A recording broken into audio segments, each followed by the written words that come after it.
রোগ মাতা রোগে চলিত রাজন পিতা গো, এই ভয় ভয়ঙ্কর রোগ ব্যাধি আমি যদি কোনো মানব অঙ্গে নিক্ষেপ করি, তারা জ্বালায় ছটফট ছটফট করতে করতে আমার রাতুল চরণে সে লুটিয়ে পড়বে। মা হয়ে তাদের কেমন ভাবে সান্ত্বনা দেবো পিতা? ওগো মা, তুই তো মা, তোর ওই চারি জাতের করাই 64টি রোগ নিয়ে যখন মানব দেহে ত্রিভুবন যখন লীলাখেলা করবি, কোন ভক্ত যদি মৃত্যুর করে ছটফট করে, তুই তো মা, তোর কষ্ট হবে। তাই তুই জানিস, চিন্তা করিস না মা, এই মুহূর্তে গ্রহণ কর ভার মহামজ।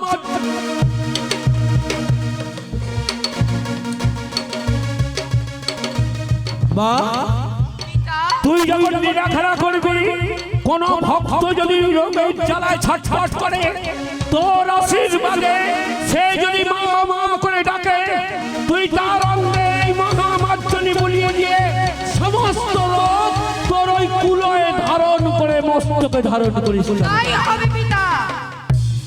কিন্তু পিতা গো, যে দেবী হয় সে মারতেও পারে বাঁচাতেও পারে। আমি তাদেরকে সান্ত্বনা দেবো ঠিকই, আমি তাদের প্রাণ হরণ করে নেবো ঠিকই, কিন্তু পিতা গো, যখন সেই সন্তানের জননী আমার চরণে বলে মা গো, আমার সন্তানের প্রাণ তুমি ফিরিয়ে দাও, আমার সন্তানের প্রাণ তুমি ফিরিয়ে দাও, তখন আমি তাদের প্রাণ কেমন ভাবে ফিরিয়ে দেবো পিতা? তখন আমি তাদের প্রাণ কেমন ভাবে ফিরিয়ে দেবো? ওগো জননী, তোর এত দয়া মা, ওগো মা, কোন ভক্ত যদি রোগের জ্বালায় ছটফট করে, তুই কুলয়ে ধারণ করলি, আবার কোন মায়ের অশ্রু ঝরে পড়ছে, তাকেও তুই বাঁচাবি। তাই চিন্তা করিস না মা, কাকনে ধারণ কর এই মাকে। ওগো পিতা, আর এতে ধারণ কর ভক্ত যদি ভার সিঞ্জন বাবারি।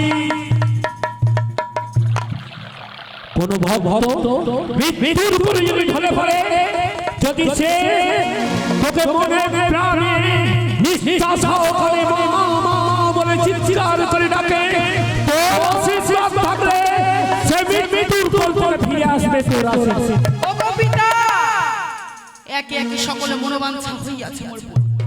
বলতে পারেন পিতা, বলতে পারেন নারী জাতির শ্রেষ্ঠ অলঙ্কার তার স্বামী, আজ হতে ব্রহ্মার মানুষ কন্যা আমি, আমার স্বামী কে হবে ধরার বুকে? তোমার স্বামী মনে কর জননী, কুরুপায় অবস্থায় সমস্ত দেবতা বলেন পিতা, পালাতে পারিনি আমি আমার কন্যাকে ছেড়ে, আমার কন্যাকে যখন ছেড়ে থাকতে পারিনি, রূপের পরিবর্তনের সময় তোকে আমি এক জলসায় পাঠিয়েছিলাম, আর এই যজ্ঞালয়ে সমস্ত দেবতা যখন পালিয়েছিল, পদ্মজনী ব্রহ্মার একজন মহাপুরুষ পালাইনি। সর্বপ্রথম তার দর্শন তুই লাভ করেছিস আমার আশীর্বাদ থেকে। আজ থেকে ওই ঘণ্টা কন্যা মনি ঋষি হলো তোর স্বামী। তাই হলো পিতা। কিন্তু পিতা চেয়ে দেখো পিতা, চেয়ে দেখো প্রত্যেক দেব দেবীর দুই পাশে তারা দণ্ডায়মান। প্রত্যেক দেব দেবীর পাশে পুত্র সন্তান দণ্ডায়মান মা। তবে কি ব্রহ্মার মানুষ কন্যা হয়ে আমি ব্যর্থ পিতা? না, তবে কি ব্রহ্মার মানুষ কন্যা হয়ে আমি ব্যর্থ? আমি যদি কোনো ঘোড়ার ঘরে উচার ঘরে যাই, আমাকে বলবে কি জানো পিতা? বলবে ওই চেয়ে দেখ, ওই চেয়ে দেখ, ব্রহ্মার মানুষ কন্যা, ও নিঃসন্তানের জননী, ওকে কেউ পূজা দিস না, ওকে কেউ পূজা দিস না। স্বর্গের 33 কোটি দেব দেবী, 36 কোটি মুনি ঋষি করবে নাসিকা গঞ্জনা। বলো পিতা বলো, ব্রহ্মার মানুষ কন্যা হয়ে এই কি আমার প্রাপ্য?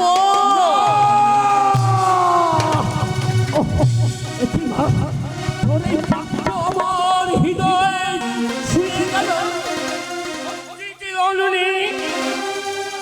স্ত্রী পেয়েছিস, স্বামী পেয়েছিস, সন্তান চাস, কিন্তু মা ওরে জননী পদ্মজনী ব্রহ্মা, তুই ওই মানুষ কন্যা, পিতা হয়ে আমি তোকে সন্তান কেমন করে দেব? তবে উপায় আছে জননী।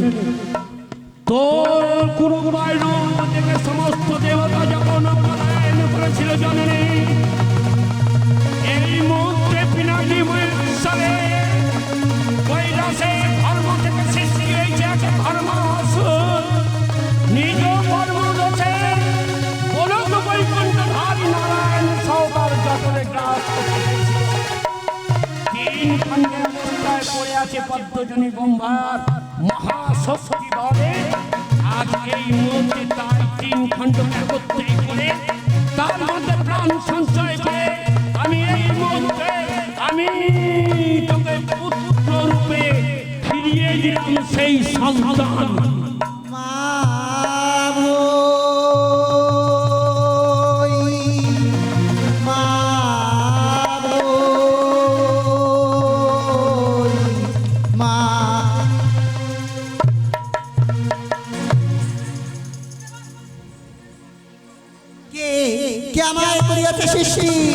এই ধরনের ক্ষমা চলে আমি পদ্মজনী ব্রহ্মা, তোমার সৃষ্টির কারণ পুত্র। আপনি যখন করিলেন মোর সৃষ্টি, তবে আপনি মোর স্রষ্টা। সত্য, তবে ওগো স্রষ্টা, জন্মাবার সাথে সাথে হয় নামের প্রয়োজন। কিবা মোর নাম হবে এই ধরন আছে। ছিলে তুমি ধর্মাসুর, নিজ কর্মদোষে গোলক বৈকুণ্ঠ ধামে তিন খণ্ডে অবস্থায় পড়েছিলে। আমি ওই তিন খণ্ডকে যখন একত্রে করেছি, প্রাণ সঞ্চয় দিয়ে আমি তোমাকে আনয়ন করেছি এখানে।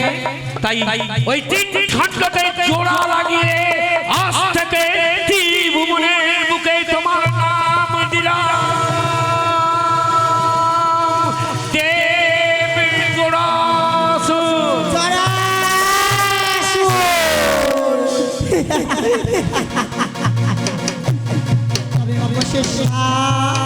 সৃষ্টি যখন করিলেন মোরে, বলতে পারেন কিবা কাজের লাগা করিয়াছেন সৃষ্টি। চরণ সেবা করার জন্য তোমায় পুত্র হয়ে মাকে তুমি সেবা করবে, তাই তোমার সৃষ্টি। ওগো স্রষ্টা, মাতৃগোত্রে লই নাই জন্ম, মাতৃদুগ্ধ করি নাই প্রাণ, তথাপি কেন আছে মোর মাথা? আছে তোমার মাথা। তবে কোথায় কোথায় আমার মা?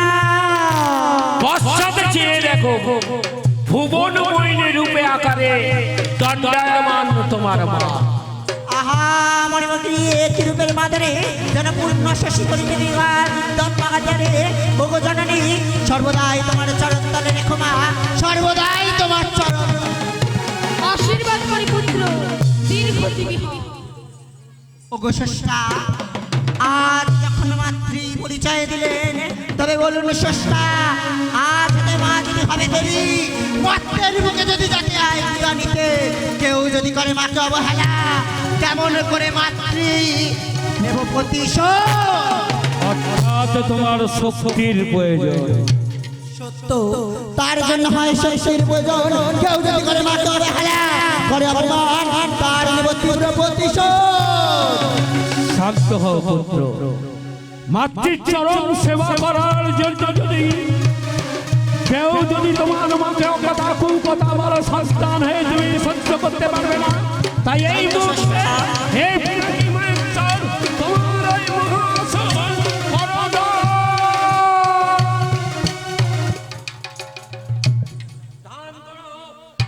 এই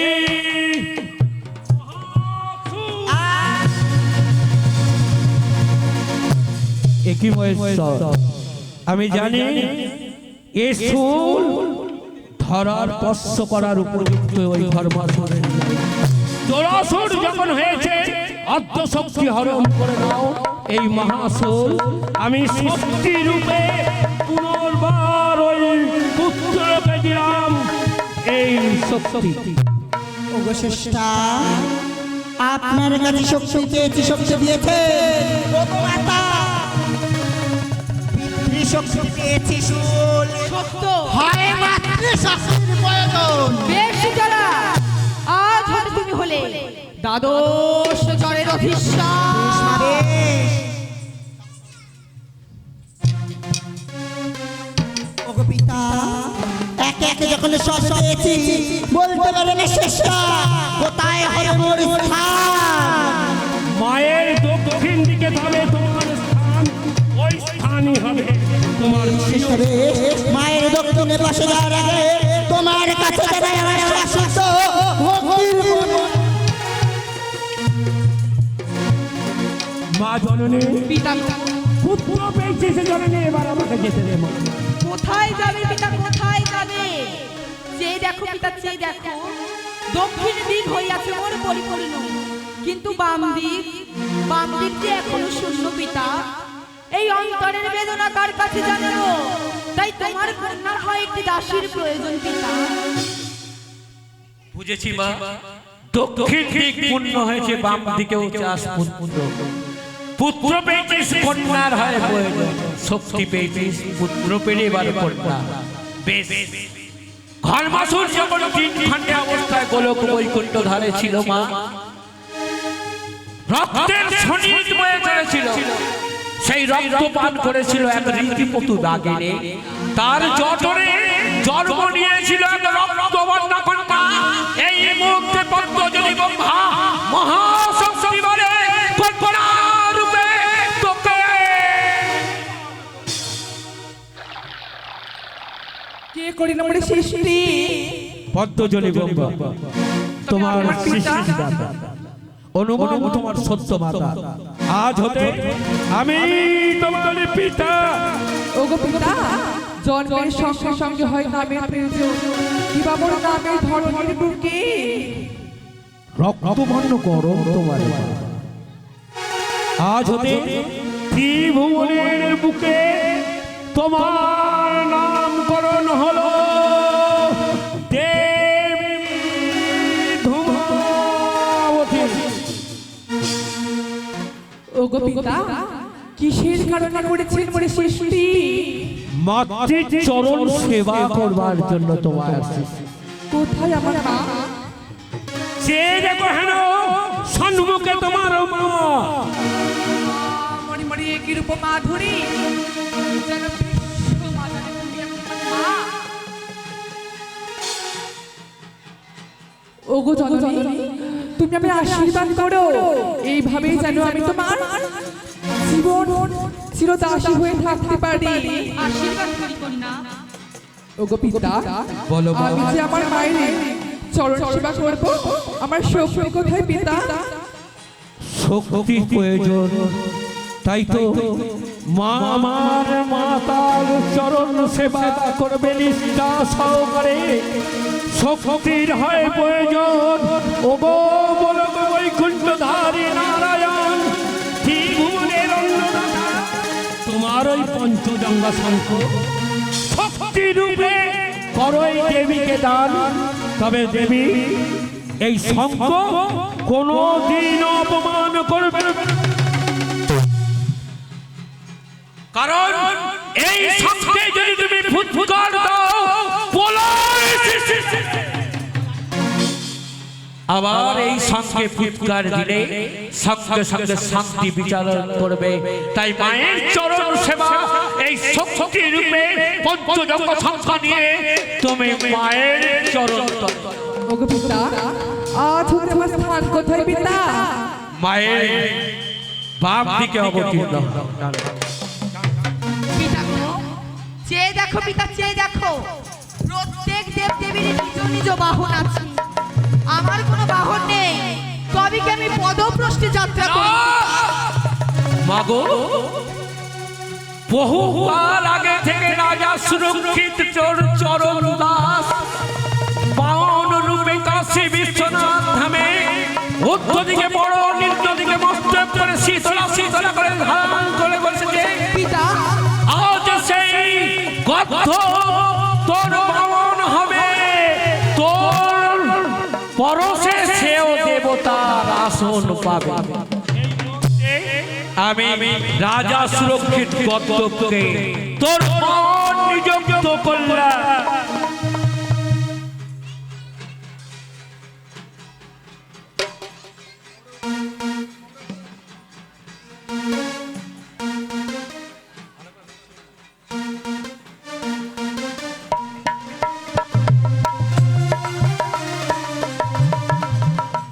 ওগো পিতা,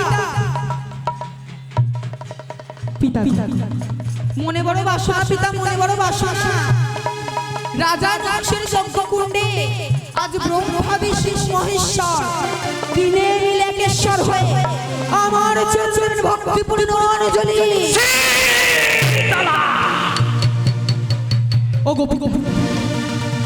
দিন পিতা, আজ বিধি হয়ে বেদ মন্ত্র যদি আপনি উচ্চারণ না করেন, তাহলে কেমন ভাবে মন্ত্রবাসীরা দেবী শীতলার মহা মন্ত্র জানবে? তাই ব্রহ্মা বিষ্ণু মহেশ্বর দিনে নীলেশ্বর হয়ে আমার চরণের ভক্তিপূর্ণ অঞ্জলি। কি বললি জননী? পিতা হয়ে তোর চরণে দেব ভক্তির পুষ্পাঞ্জলি। ওগো দেবতাগণ, দেখো আমার মানস কন্যা কি আশা নিয়ে আমার কাছে নেবে পুষ্পাঞ্জলি। তোমরা দেবতা আমাকে স্মরণ করে দিচ্ছ, প্রতিটি কন্যা হয় মাতা সমতুল্য, প্রতিটি কন্যা পিতার কাছে হয় মা। তাই এই মুহূর্তে কন্যা তোমার মা। আমি তোমাকে মা জ্ঞানে, কন্যা হলেও মা জ্ঞানে দেব ভক্তির পুষ্পাঞ্জলি। এই মন্ত্রে জগৎবাসী দেবে তোমার চরণে পুষ্পাঞ্জলি।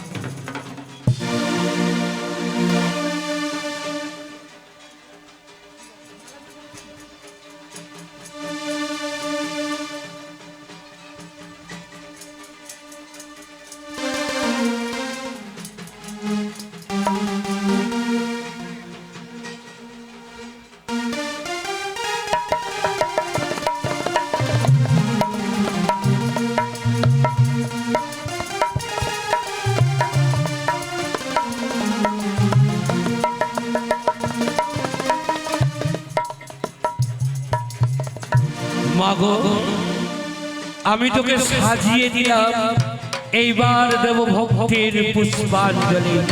এই মন্ত্রে জগৎবাসী তোর চরণে দেবে ভক্তির পুষ্পাঞ্জলি। তুই হবি শীতলা জননী, অষ্টমঙ্গলা দেবী শীতলা। বাসস্থান হবে তোর রূপপুর পাটনে, পুত্র কন্যা নিয়ে কহনকর জননী ব্রহ্মার মুখে পুষ্পাঞ্জলি মন্ত্র। ওম শীতলকং জগতমাতা, শীতলকং জগৎপিতা, শীতলকং জগদ্ধাত্রী মা শীতলাই নমো নমঃ। ওম শীতলকং জগৎমাতা, শীতলকং জগৎপিতা, শীতলকং জগদ্ধাত্রী দেবী শীতলাই নমঃ।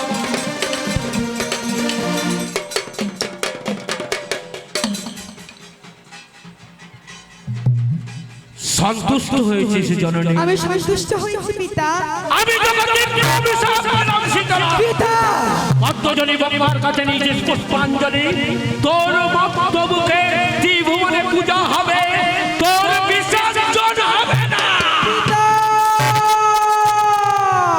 বিসর্জনে তোর ভক্তরা তোকে বসিয়ে দিয়ে আসবে ওই নির্বিঘ্নে বলে পিতা।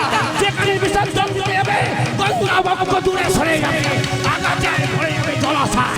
তোর বাস হবে ওই বিজ্ঞতলা। জাতি পশু পাখি তোর মস্তকে করবে, তবেই ব্রহ্মার আত্মা শাস্তি হবে, তবেই ব্রহ্মার। পিতা,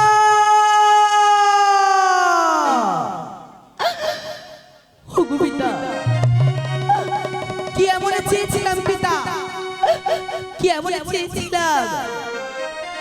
আমিও তো চেয়েছিলাম দেবী হতে, আমিও তো চেয়েছিলাম ভক্তের মা হতে। কোন অপরাধে,